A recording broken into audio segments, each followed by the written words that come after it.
तो स्वागत है आपका आज दी एजुकेशन में। तो हमने पिछले लेक्चर के अंदर हमारा चैप्टर 4 जो है गति के नियम या फिर लॉज ऑफ मोशन स्टार्ट कर दिया है। अभी तक हम पढ़ चुके हैं गति के प्रथम नियम और गति के द्वितीय नियम को। गति के प्रथम नियम में हमने जाना था जड़त्व के बारे में या फिर इनर्शिया के बारे में, और हमने ये भी जाना कि गति के प्रथम नियम को जड़त्व का नियम क्यों कहते हैं, और गति का जो दूसरा नियम है वो बल और संवेग में परिवर्तन की दर के बीच में जो है संबंध स्थापित कर रहा था। आज हम जानेंगे गति के तृतीय नियम से करते हैं हम स्टार्ट। उससे पहले हम चलो एक टॉपिक और बच गया वो कर लेते हैं, क्योंकि संवेग हमने अभी भी पढ़ा है पिछले लेक्चर के अंदर। तो पहले संवेग संरक्षण का नियम पढ़ लेते हैं हम। हेडिंग डालो, रैखिक संवेग संरक्षण का नियम। रैखिक संवेग संरक्षण का नियम।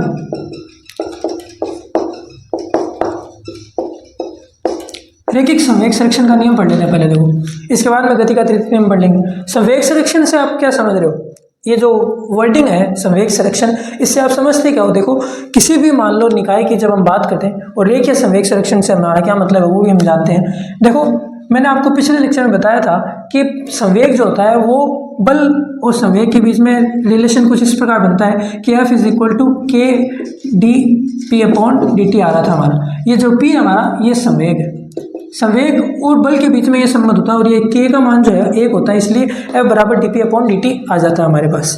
देखो, अब यहाँ पे आप एक चीज़ गौर कर रहे होंगे कि ये जो बाह्य बल है, बाह्य बल, यदि हम इसको जीरो कर दें, मान लो बाह्य बल का मान क्या हो जाए, जीरो हो जाए। F बाह्य अगर जीरो हो जाए तो D P upon D T की वैल्यू क्या हो जाएगी? D P upon D T की वैल्यू जीरो हो जाएगी। और इसका मतलब ये होगा कि P जो है या संवेग जो है टोटल वो नियत हो जाएगा। मैंने आपको ये अवकलन वाले लेक्चर में बताया भी था कि अगर अवकलन किसी चीज़ का जीरो हो जाता है तो इसका मतलब ये है कि वो जो भौतिक राशि है वो नियत है या फिर कांस्टेंट है। इसको हम बोलते हैं कांस्टेंट है, यानी कि वो चेंज नहीं हो रही। यानी कि क्या है, कांस्टेंट या नियत होने का मतलब है कि वो संरक्षित है। यानी कि संरक्षण का नियम कब लागू होता है? जब बल जो हमारा होगा ना, बाह्य बल, किसी भी वस्तु पर लगने वाला बाह्य बल जब जीरो हो जाता है तो उसके लिए जो रैखिक संवेग जो है वो हमेशा संरक्षित रहता है या फिर हमेशा कांस्टेंट रहता है, भले ही उसके अंदर हम और कोई भी उसमें क्रिया चल रही हो। मतलब किसी भी प्रकार की, जैसे एक एग्जांपल लेते हैं हम, दो गेंदों का एग्जांपल लेते हैं कि ये गेंद m1 द्रव्यमान की एक गेंद है और ये m2 द्रव्यमान की दूसरी गेंद है, और ये जो है दोनों u1 वेग से और u2 वेग से गति कर रही है। और जो ये दोनों एक दूसरे से टकराती है, टक्कर की जब हम बात करते हैं सिद्धांत की, तो टकराने के बाद में जो है इस m1 वाली गेंद का तो वेग हो जाता है v1 और m2 वाली गेंद का वेग हो जाता है v2। अब इस दोनों के बीच में जो है आप समझ पा रहे होंगे कि इन दोनों के बीच में बाहर से हम कोई बल नहीं लगा रहे। दो गेंदें हैं, दोनों एक वेग से चल रही हैं और दोनों जो है उस वेग से चलते हुए क्या करती है, टकरा जाती है, और टकराने के बाद उनका वेग जो है परिवर्तित हो जाता है। तो यहाँ पे हम क्या लगा सकते हैं? संवेग संरक्षण का नियम लगा सकते हैं। क्यों? क्योंकि यहाँ पे बाहर से कोई बल नहीं लगा रहे, हम किसी भी प्रकार का कोई जो बल है बाहर से नहीं लगा रहे, इसलिए इस पूरे निकाय का, इस पूरे सिस्टम का जो है, हम सिस्टम की बात करते हैं हमेशा संवेग संरक्षण के नियमों के अंदर, सिर्फ पूरे सिस्टम का जो संवेग है जो पहले था टक्कर से पहले और टक्कर के बाद का जो संवेग है वो हमेशा संरक्षित रहेगा। इसलिए हम पहले संवेगों को जोड़ लेते हैं। देखो, मैं आपको बताता हूँ। देखो, टक्कर से पहले संवेग क्या है इसका, ये एक बार बता देते हैं। टक्कर से पहले जो है टोटल संवेग की मैं बात कर रहा हूँ पूरे सिस्टम की। ये जो m1 और m2 गेंद है ना, ये पूरा एक सिस्टम बना रही है। इस पूरे सिस्टम का संवेग हमें कैसे निकालेंगे? तो देखो, टोटल जो संवेग होगा P टोटल, वो इस प्रकार निकालते हैं हम। P टोटल बराबर P1 प्लस P2। P1 क्या है? टक्कर से पहले m1 गेंद का जो संवेग है वो P1 है, इसलिए इसकी वैल्यू क्या हो जाएगी? m1 into u1। मैंने आपको बताया था संवेग क्या होता है, द्रव्यमान इंटू वेग। तो m1 इंटू u1 जो होगी P1 यानी m1 जो वेग हमारी गेंद है ना उसका संवेग हो गया m1 इंटू u1, और P2 जो है m2 वाली गेंद का संवेग है, तो ये हो जाएगा m2 इंटू u2, क्योंकि इसके लिए m2 क्या है? द्रव्यमान इसका, और u2 क्या है? इसका वेग। तो ये टोटल जो है इस पूरे सिस्टम का टक्कर से पहले जो है, टक्कर से पहले ऐसे लिख लो आप, टक्कर से पहले, मैं एक बार समझाने के लिए बता रहा हूँ आपको, टक्कर से पहले जो है वो संवेग कितना हो गया? m1 u1 plus m2 u2, और यही संवेग क्या होगा? टोटल संवेग इस सिस्टम का m1 और m2 गेंदों का वो होगा P फाइनल, या P फाइनल यहाँ पे लिख लो P इनिशियल, और ये जो है हमारा P final.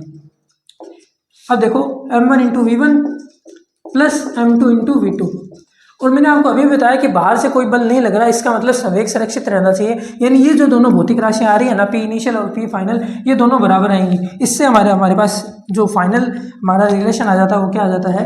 m1 u1 plus m2 u2 is equal to m1 v1 plus m2 v2। क्यों? क्योंकि हमारा P1 जो P इनिशियल है, P इनिशियल और P फाइनल दोनों जो है वो सेम ही होंगे। क्यों? क्योंकि हमारा संवेग है वो हमने पढ़ लिया, संवेग संरक्षण के नियम के अनुसार संरक्षित रहता है। इसको अब लिखेंगे कैसे, भाषा के रूप में इसको कैसे लिखेंगे? पहले ये उतार लो, आप स्क्रीनशॉट ले लो या फिर उतार लो। अब इसको भाषा में हम बयां कर देते हैं कि कैसे इसको हम लिखेंगे। तो देखो, लिखने का तरीका ये है कि बाह्य बल की अनुपस्थिति में, लिखो बाह्य बल की अनुपस्थिति में, बाह्य बल की अनुपस्थिति में किसी निकाय का कुल संवेग या कुल रेखीय संवेग, लिख लो रेखीय संवेग, कुल रेखीय संवेग सदैव संरक्षित रहता है। सदैव क्या रहता है? संरक्षित रहता है। संरक्षित रहने का मतलब है कांस्टेंट रहेगा, जितना पहले था उतना ही बाद में रहेगा। समझ में आ गया ना आपको? देखो, निकाय का मतलब क्या? सिस्टम। वही मैं आपको बता रहा था अभी, M1 और M2 केंद्रों का हमने क्या ले लिया था? एक पूरा सिस्टम ले लिया था, और पूरे सिस्टम के लिए जो संवेग पहले था ना, वही संवेग बाद में था, क्योंकि बाह्य बल जो है उसकी अनुपस्थिति, उसमें बाह्य बल कहीं से भी लग नहीं रहा, इसलिए जो टोटल संवेग था वो संरक्षित हो गया। इसको अब मैथमेटिकल फॉर्म में हम ऐसे लिखेंगे, delta P is equal to constant, या फिर नियत लिख लो, नियत। डेल्टा पी क्या है? डेल्टा पी जो है टोटल संवेग है निकाय का। निकाय का टोटल संवेग क्या है? Delta P. वो हमेशा क्या रहेगा? कांस्टेंट रहेगा। और पिछला जो हमारा पोर्शन था वो आपने उतार लिया होगा, उससे हमको क्या समझ में आ जाएगा कि भाई जब बाह्य बल नहीं लग रहा हो तो संवेग संरक्षित क्यों रहता है, उसका कारण जो है मैं पहले आपको बता चुका हूँ। तो ये हो गया अपना संवेग संरक्षण का नियम। अब आगे बढ़ते हैं, गति का तृतीय नियम की बात करते हैं। गति का तृतीय नियम तो देखो आपने पहले ही पढ़ा होगा, थर्ड लॉ ऑफ मोशन। उसके बारे में तो आपको कोई टेंशन लेने वाली बात ही नहीं है, एकदम इजी है। गति का तृतीय नियम या फिर थर्ड लॉ ऑफ मोशन। गति का तृतीय नियम, इसको हम क्या बोलते हैं? क्रिया प्रतिक्रिया का नियम भी बोलते हैं। क्रिया प्रतिक्रिया का नियम, एक ही बात बोलो, क्रिया प्रतिक्रिया नियम। क्रिया प्रतिक्रिया से हमारा मतलब क्या? देखो, इस वर्ड की वजह से कई बार कंफ्यूजन हो जाए बहुत ज़्यादा, कि किसी भी क्रिया के लिए एक इक्वल और अपोजिट डायरेक्शन में एक प्रतिक्रिया होती है, ऐसा बोलने का प्रयास करती है बुक्स हमारी। लेकिन क्या ये हमेशा सत्य है क्या भाई? हर क्रिया की प्रतिक्रिया नहीं होती। केवल जो क्रिया और प्रतिक्रिया जो है ना, केवल बल के रेस्पेक्ट में सच्ची है। ये मैं आगे आपको समझाऊंगा। देखो, मान लो एक वस्तु की बात करते हैं हम, M1 हमारी वस्तु है, उसको हमने कोई बल या फिर कोई एनर्जी दी, और वो क्या है? M2 हमारी जो वस्तु है, M2 द्रव्यमान की वस्तु, उससे जाके है वो टकरा गई, यहाँ से उसने बल लगाया। मान लो M1 ने क्या लगाया? बल लगाया M2 के ऊपर। मान लो दोनों टच हो गई, टच होगी तभी तो बल लगेगा, दूर से थोड़ा लगेगा। मान लो कि M2 की जो दूसरी वस्तु है ना, उस पर इसने M1 ने बल लगाया इस तरफ। मान लो F जो है बल लगाती है M1 वस्तु M2 के ऊपर। तो हमारा तृतीय नियम जो है गति का, वो ये कहता है कि M2 वस्तु जो है वो भी वापस जो है M1 पे एक बल लगाएगी, जिसको हम बोलते हैं प्रतिक्रिया बल। क्या है? ये क्रिया हुई, M1 ने क्रिया करी, M2 पे बल लगाया, और अब M2 जो है वो प्रतिक्रिया के रूप में वापस उतने ही परिमाण का जो है F बल जो है M1 के ऊपर लगा रही है। ये तो एक बेसिक आइडिया होगा कि क्रिया प्रतिक्रिया का नियम कुछ इस प्रकार काम करता है। अब इसका मतलब क्या? देखो, इसको लिखेंगे कैसे, वो जरूरी बात है। इसको लिखने का तरीका ये है, पहले तो आपको ये लिखना है कि प्रत्येक क्रिया के लिए बराबर परिमाण की विपरीत दिशा में प्रतिक्रिया होती है। विपरीत दिशा में प्रतिक्रिया होती है। ये तो हमने इसलिए लिख दिया ये सेंटेंस, क्योंकि क्रिया प्रतिक्रिया नियम इसको क्यों बोलते हैं वो समझाने के लिए। इसलिए पहले आपको लिखना है ये कि प्रत्येक क्रिया के लिए बराबर परिमाण की विपरीत दिशा में प्रतिक्रिया होती है। लेकिन इसको आप समझाएंगे कैसे आगे जो आपको ये लिखना है कि मान लो कोई वस्तु है, कोई वस्तु ए, कोई वस्तु जो है, कोई एक वस्तु, ऐसे लिख लो सीधा ही, कोई एक वस्तु यदि दूसरी वस्तु पर बल लगाए, यदि दूसरी वस्तु पर कोई बल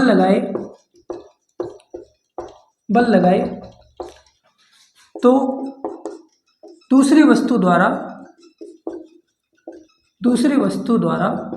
पहली वस्तु पर समान परिमाण का एक बार उतार लो, बाद में समझाता हूँ मैं आपको। समान परिमाण का विपरीत दिशा में बल लगता है। विपरीत दिशा में बल लगता है। ठीक है, यदि कोई एक वस्तु दूसरी वस्तु पर कोई बल लगाए तो दूसरी वस्तु द्वारा पहली वस्तु पर समान परिमाण का बल लगेगा। मान लो मैंने आपको बताया था अभी एक एग्जांपल कि ए जो हमारी पहली वस्तु है वो बी वाली दूसरी वस्तु पर जो है बल लगा रही है, तो ए के द्वारा जो बल लगाता है, बल लग रहा है बी के ऊपर, उसको हम इस प्रकार से कुछ रिप्रेजेंट करते हैं। मान लो कि बी पर बल लग रहा है ए के द्वारा, इसको ऐसे लिखा जाता है एफ बी ए। ये जो होगा ये बराबर होगा बी के द्वारा ए पे वापस बल लगाया जाएगा, इसको हम बोल देते हैं ए बी।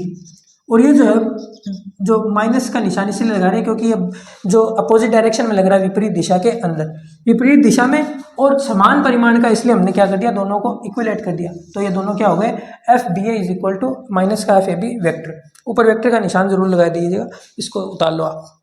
ए वस्तु जो वो बी पर बल लगा रही है एफ बी ए वेक्टर, और इसकी वजह से जो है बी वस्तु जो है वो ए पर वापस बल लगाएगी, जिसको हम बोल रहे हैं एफ ए बी वेक्टर। और ये नेगेटिव निशान ये रिप्रेजेंट कर रहा है कि ये विपरीत दिशा में लगने वाला बल है, और दोनों बराबर है क्योंकि दोनों के परिमाण जो है वो समान है, और दोनों की दिशा जो है वो माइनस के निशान की वजह से विपरीत होगी।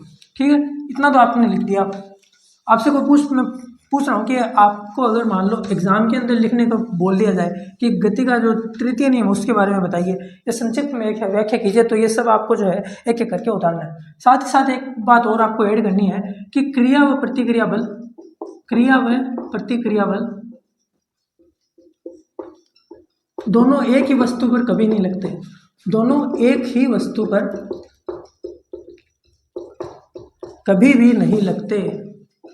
समझ में आ रहा है क्यों बोला मैंने, दोनों एक ही वस्तु पर कभी नहीं लगते। देखो ए जो है वो बी पर बल लगा रहा है, लेकिन बी जो है वो ए पर बल लगाएगा ना, तो हमें हमेशा ये एज्यूम करना है कि ए के ऊपर बल लग रहा है अलग से। मतलब ये जो एफ ए बी वेक्टर है जो प्रतिक्रिया बल है, और जो ए ने बी पे लगाया एफ बी पे लगने वाला ए वेक्टर वाला, ये जो दोनों बल है ये कभी भी एक ही वस्तु पर नहीं लगेंगे। मान लो दोनों बल है एक ही वस्तु पे लग गए, मान लो एक बार मान लेते हैं कि दोनों एक ही वस्तु पे लग गए, ये भी इसी वस्तु पे लग गया जो हमारी बी वाली वस्तु है ना, उसी पे अगर दोनों बल लग गए तो ये तो साम्य अवस्था में आ जाएगी, कभी हिलेगी नहीं। और फिर इस वस्तु का क्या होगा, ठीक है, और अगर दोनों इस वस्तु पे लग गए तो फिर ये चलने लगे, ये साम्य अवस्था में आ जाएगी, तो इस पर भी कोई बल, टोटल बल जो है दोनों पे जीरो हो जाएगा। अगर किसी एक वस्तु पे दोनों बल लग गए बराबर परिमाण के, तो टोटल जो बल है वो तो जीरो हो जाएगा, तो वस्तु जो है वस्तु पर कोई बल कार्य नहीं करेगा ना, टोटल जो बल जीरो हो जाएगा। इसलिए हम क्या बोलते हैं कि क्रिया और प्रतिक्रिया बल कभी भी एक ही वस्तु पर नहीं लगते। मतलब एक वस्तु जो है वो क्रिया बल दूसरे पे लगाएगी, और दूसरे द्वारा जो प्रतिक्रिया बल लगेगा ना वो पहले वाली वस्तु पे यानी अलग वस्तु पे होगा, ना कि इसके ऊपर ही। ठीक है, ये हो गया अपना क्रिया प्रतिक्रिया का नियम, गति का तृतीय नियम हो गया। अब चलो आगे बढ़ते हैं, निर्देश तंत्रों के बारे में बात कर लेते हैं थोड़ी सी, वो भी अपने सिलेबस में। हेडिंग डालो निर्देश तंत्र, निर्देश तंत्र या फिर frame of reference, frame of reference. Frame of reference की बात करते हैं। फ्रेम ऑफ रेफरेंस दो टाइप के होते हैं, अपने जो सिलेबस में भी है और बाकी आपको पता भी होना चाहिए कि फ्रेम ऑफ रेफरेंस दो टाइप के होते हैं, एक तो जड़त्वीय और एक होते हैं अपने अजड़त्वीय।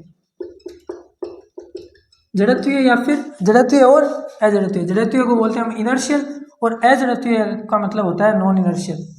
इनर्शियल के अंदर देखो कौन कौन से फ्रेम ऑफ रेफरेंस आते हैं।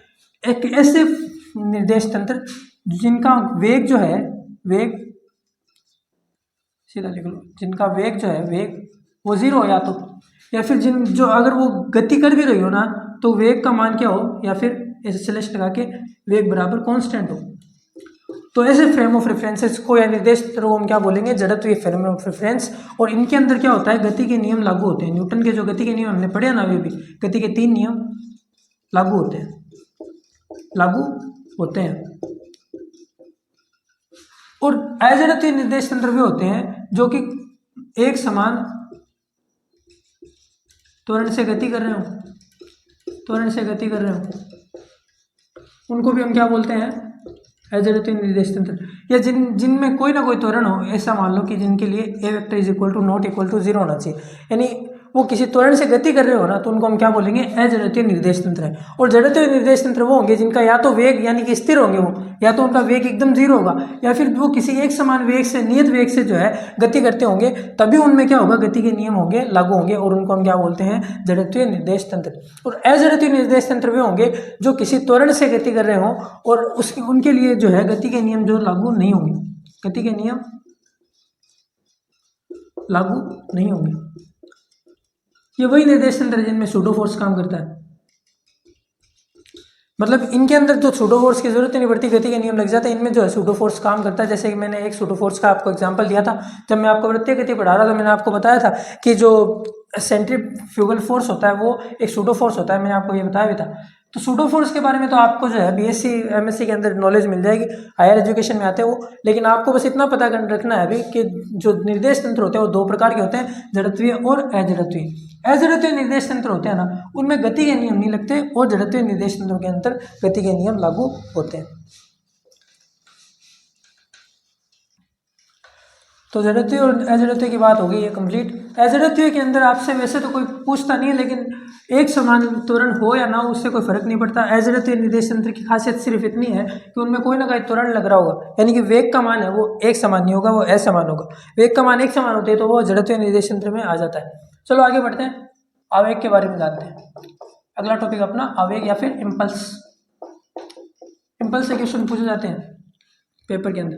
आवेग किसको बोलते हैं वो देखते हैं। जो आप एक आवेग को समझने से पहले एक थोड़ा एक्सपेरिमेंट कर लेते हैं हम, कि कोई गेंद ले ली हमने, एक गेंद है, हम कोई बच्चा है एक गेंद से खेल रहा है, और वो गेंद को इस ये जो वॉल हमारी दीवार उससे बिठाता है। मान लो यहाँ से उसने गेंद फेंकी और यहाँ से जो है बॉल टकरा गई और वापस जो है उसके हाथ में आ गई।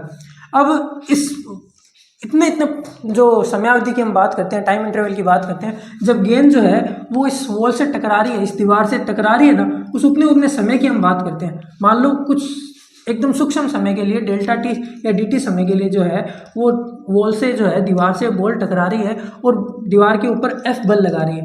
एफ वेक्टर का बल जो है वो उस दीवार पे लगा रही है।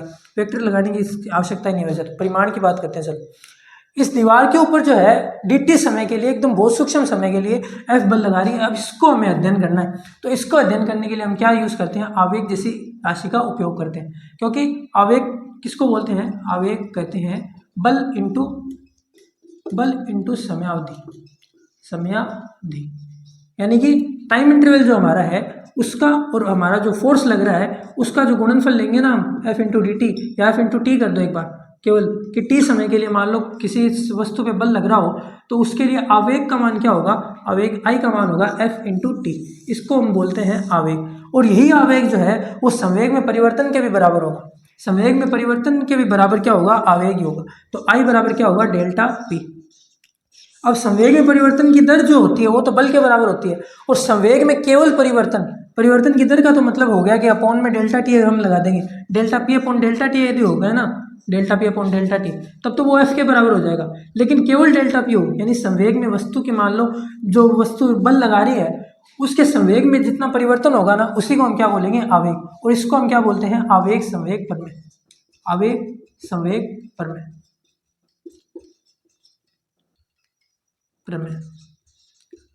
और ये जो है इसका एक एडवांस रूप है, वो ऐसे कुछ इस प्रकार होता है कि आवेग आई बराबर क्या होता है, आई बराबर integration of T1 to T2 F D T, F into D T. I बराबर, ये एक बार उतार लो, मैं आपको समझाता हूँ ये भी क्या होता है। देखो, अगर एफ का हमारा जो बल है वो कांस्टेंट है, जो हमारी गेंद के द्वारा दीवार के ऊपर जो बल लग रहा है वो कांस्टेंट है, समय के साथ वो चेंज नहीं हो रहा, तब तो सीधा आई बराबर एफ इंटू टी हो जाएगा, एफ इंटू टी हो जाएगा। लेकिन मान लो एफ जो है वो जी टी हो, एफ बराबर जी टी, यानी कि समय का कोई फलन हो। मान लो एफ की वैल्यू जब वो कुछ इस प्रकार हो, एफ बराबर हमें दे दिया टी स्क्वायर प्लस 1, यानी कि टी जो है अलग अलग समय के ऊपर एफ का मान जो है, हमारे बल का मान, वो अलग अलग समय पे अलग अलग होगा। उस समय हम क्या लगाएंगे, T1 से T2 F into D T, या इंटीग्रेशन वाला फॉर्मूला उस समय काम आएगा। और अगर बल वो कांस्टेंट हो, कि मतलब जितना भी समयावधि की हम बात कर रहे हैं उसके अंदर यदि बल का मान कांस्टेंट रह रहा है ना, तब हम सीधा क्या लगा देंगे, आई बराबर एफ इंटू टी। और इसी के साथ अगला जो हमारा फॉर्मूला है वो ये होगा, आई बराबर डेल्टा पी, या फिर आवेग संवेग प्रमेय, या संवेग में परिवर्तन क्या होगा, आवेग के बराबर। और यदि आपसे आवेग की परिभाषा पूछ ली जाए तो आपको सीधा लिखना है बल इंटू समयावधि। मान लो किसी वस्तु जो है उस पर बल लग रहा हो और कुछ t समय के लिए यदि लग रहा हो तो बल और समय का जो गुणनफल होगा उसको हम क्या कहेंगे, आवेग कहेंगे। और ये आवेग क्या होगा, डेल्टा पी के बराबर या फिर संवेग में परिवर्तन के बराबर। साथ ही आपको लिखना है कि यदि बल जो है समय पर निर्भर कर रहा हो या फिर बल का मान समय के साथ कॉन्स्टेंटली चेंज हो रहा हो या बल का मान कांस्टेंट ना होके समय के साथ यदि चेंज हो रहा हो तो हम ये फॉर्मूला लगा देंगे, इंटीग्रेशन वाला formula T1 to T2 F into dt। ये हो गया अपना आवेग। ओके, चलो आगे बढ़ते हैं, अगला टॉपिक लगाओ, संगामी बल। संगामी बल, संगामी बल देखो क्या होते हैं, किसी वस्तु के ऊपर जब एक से ज़्यादा बल लग रहे हो तो हम उनको जो है अलग अलग कैटेगरीज में डिवाइड कर देते हैं और उनमें से एक कैटेगरी क्या है, संगामी बलों की भी है। देखो इस वस्तु पे मान लो बल लग रहा हो और हम किसी एक पॉइंट को ऐसे मान लेते हैं कि एक पॉइंट ए ऐसा है जिसके लिए हम ये कह सकते हैं कि तीनों जो बल जो अलग अलग डायरेक्शन में लग रहे हैं ना, F1, F2 और F3, वो तीनों एक ही बिंदु पर अगर लगते हुए प्रतीत हम कर सकें तो हम ऐसे बलों को क्या बोलेंगे, संगामी बल। यानी कि कोई वस्तु ऐसे लंबी सी वस्तु हो और उस पर एक बल तो यहाँ पे लग रहा हो इस पॉइंट के ऊपर, मान लो O पॉइंट पे, और यहाँ पे एक बल ऐसे लग रहा हो P पॉइंट के ऊपर दूसरा बल, तो इन ऐसे बलों को हम क्या नहीं बोल सकते, संगामी बल नहीं बोल सकते। तो ये क्या नहीं होंगे, संगामी बल नहीं होंगे। लेकिन यदि अगर किसी वस्तु पे बल लग रहे हो और हम ऐसा बोल सकें कि वो एक बिंदु जो है उसके ऊपर क्या हो रहे हो, संगामी उनके हो रहे हो, तो हम तीनों को क्या कर सकते हैं, जोड़ सकते हैं उस एक बिंदु के लिए, और ऐसे बलों को हम क्या बोलेंगे, संगामी बल। और इसी से जो है अगला टॉपिक हमारा क्या आ जाता है, वस्तु की साम्यावस्था। साम्यावस्था की हम बात करते हैं। साम्यावस्था, हेडिंग डालना। साम्यावस्था का मतलब है कि वस्तु जो है साम्य में, यानी कि वो हिल नहीं रही, फिजिकल जो उसका कांस्टेंट उसकी वैल्यू जो है वेग की या फिर उसकी गति का जो मान है वो चेंज नहीं हो रहा, उसकी गति बदल नहीं रही, इसको हम क्या बोलेंगे, साम्यावस्था। जैसे कि इस तरफ भी एक बल लग रहा हो F1 और इस तरफ भी एक बल रहा हो F2 और नीचे की ओर क्या बल लग रहा है F3 और ऊपर की ओर क्या लग रहा हो F4। अब F1 और F2 जो है एक दूसरे को कैंसिल आउट कर देंगे, तो ना तो वस्तु इधर जाएगी इस तरफ जाएगी, ना इस तरफ जाएगी। और इसी तरह F3 और F4 जो है एक दूसरे को कैंसिल आउट कर देंगे, तो ना तो ये ऊपर जाएगी ना ही नीचे जाएगी। इस प्रकार की स्थिति को हम क्या बोलते हैं, साम्यावस्था। इसलिए हम सीधा इसके लिए क्या लिखते हैं, del sigma F is equal to 0, sigma F vector is equal to 0, यानी कि टोटल जो बल का योग होगा ना, परिणामी जो बल होगा वो हमेशा क्या होगा, 0। ऐसी स्थिति को हम क्या कहते हैं, साम्यावस्था या साम्यवाद। ठीक है, तो ये हो गए अपने बलों की साम्यावस्था। आगे हम पढ़ेंगे घर्षण के बारे में अगले लेक्चर के अंदर। थैंक्स फॉर वॉचिंग, मिलते हैं अगले लेक्चर में।